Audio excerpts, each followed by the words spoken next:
This video is going to be about binary code. Or for those of you that speak binary, 011001001001001. Oh. So binary code seems like a unapproachable, insane, foreign thing that only machines can understand. Yes. But not today. Today you will also understand binary code. Yes. Yeah, so get excited, people. Because binary is a very abstract thing that a lot of people don't know about, even when they work in computers. Mm-hmm. So what is binary code? Well, it's simply just a base 2 coded language. It's not even really a language. It's a numbering system that's a base 2, where we have 2 digits, 0 and 1, where 0 represents off and 1 represents on. And we can use binary to express anything. Numbers, characters, instructions. Our number system, as you're used to, is a base 10. Right. So we go 1 through 10 and then start over, whatever, everything in increments of 10. Actually 0 through 9. And then 10 is 1 with a 0 through 9. And 20 is 2 with 0 through 9, and so on. Mm-hmm. And we use that because it's convenient, because we have 10 fingers. Right. And it was easy a long time ago for us to count in increments. So we can, have 5 on a hand, 10 on both hands, and then how many times that is. 10, 20, 30, whatever. So it was a matter of convenience for us. Really, a base 12 is a more efficient mathematical numbering system to use, where we would go 1 through 12, 1 through 12.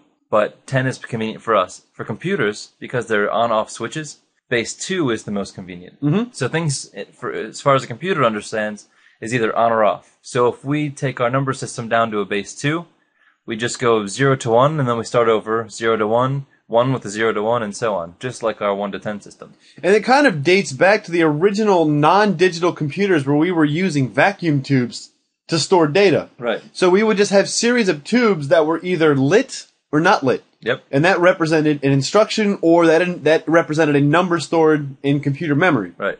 So now we're going to look at units of measurement for binary numbers. So if one binary number is a bit, then 4 bits is 1 nibble. 2 nibbles is a byte. And bytes are usually the units that you'll find more common in computers. Right. So a lot of times with computers, you won't measure things in nibbles because it's not really practical.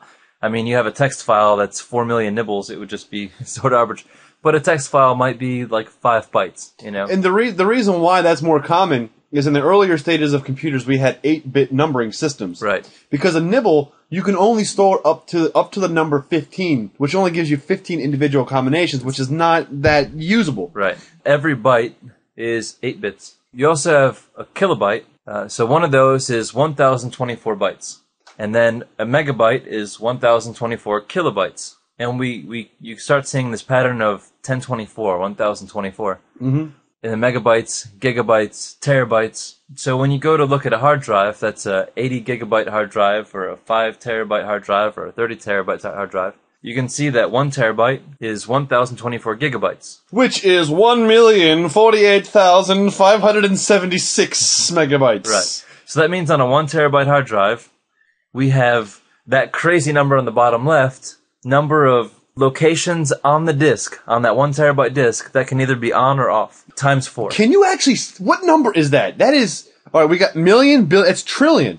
That's 8,796,093,022,208 bits.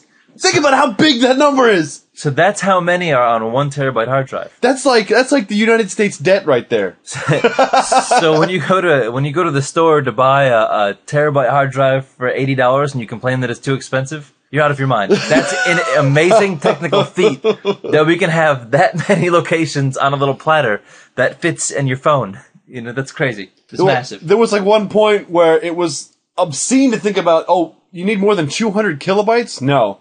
You're crazy. I couldn't imagine this situation. I couldn't imagine this situation. Oh, I wonder if that's where that came from. I think it was with Bill Gates and the memory limitations of Windows 3.1. So we were talking about a minute ago with 8-bit binary. Now this is a representation of 8-bit binary. Unlike in the English language where we read from left to right, computers read right to left. If you look at the blue bar on the top, look at the exponent. The exponent is 0, 1, 2, 3, 4, 5, 6, and 7. So we have 8 values. And the base number in every single one of these is 2. Thus, it's a base 2 numbering system. So we go 2 to the power of 0, which is 1, 2 to the power of 1, which is 2, and all the way up until we get to 2 to the power of 7, which is 128. So these are the individual values that we can have in 8-bit binary. The addition of all these values equals the maximum number that we can store with an 8-bit binary number.